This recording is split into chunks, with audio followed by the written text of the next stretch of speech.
Welcome back to linear algebra. Let's jump into Anki. What we got? If A is an invertible matrix and K does not equal 0, how might you write K times A, or the inverse of the product of K times A is a scalar multiple of the inverse of A.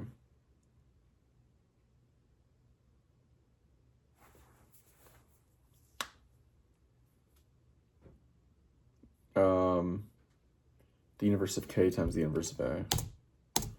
Is it possible to get a zero matrix by multiplying two non-zero matrices? Yes. What is a diagonal matrix? A diagonal matrix is a square matrix in which all entries off of the main diagonal are 0.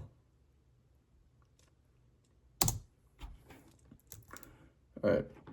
I believe we might have one question from yesterday to grade, so I'm going to go and do that, and then I'll be back to recall how I did.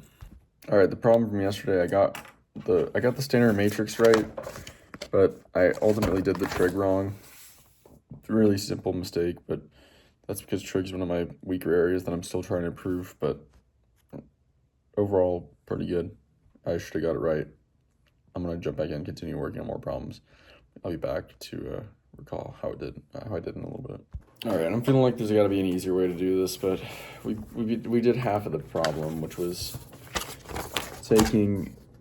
showing that A is row equivalent to B by finding elementary matrix or elementary operations to turn A into B. So what I did first was I took A and just slowly through elementary operations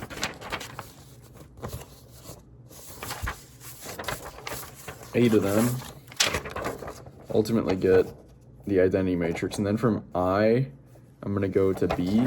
And so what I did first was take B and go through the elementary operations to I. And basically that shows that, okay, if we can get both to I, then they're row equivalent. And then you got to find C, so that C times A equals B. And so what I'm going to do is, the plan is, I'm saying there might be a way easier way to do this because this is taking forever.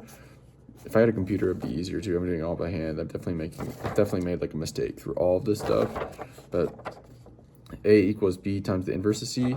So I'm going to find whatever the inverse of C is, and then I could just take the inverse of that to find C. And so what I did was, all right, let's start with B. What are the elementary row operations needed to take B to I? And so here they are. These are up until I. These are the 10 elementary row operations I performed to take B to I. And then after this is what I'm doing next is what the elementary row operations I did to get from A to I, I'm doing in reverse order and the opposite. So if I added 1, 2, or if I times the top row by 2, then I'm going to times the top row by 1/2, and I'm going to do them in reverse orders to go from I back up to A. And then I can multiply all these together when there's going to be like 18 or something like that. And then I'll have the inverse of C, and then I can take the inverse of that matrix and get C. I don't know. That's a lot of work. There's definitely a mistake made by hand. I'm feeling like there's probably an easier way to do it, but I'm pretty sure this is a viable way to do it. So we'll call that good for today. I'll probably use MATLAB tomorrow to multiply through all this stuff, and then just to validify my thinking. And yeah, I think we'll use the computer. And there might be an easier way, but this is good enough for now. So that's it for today. Talk to you tomorrow. See ya.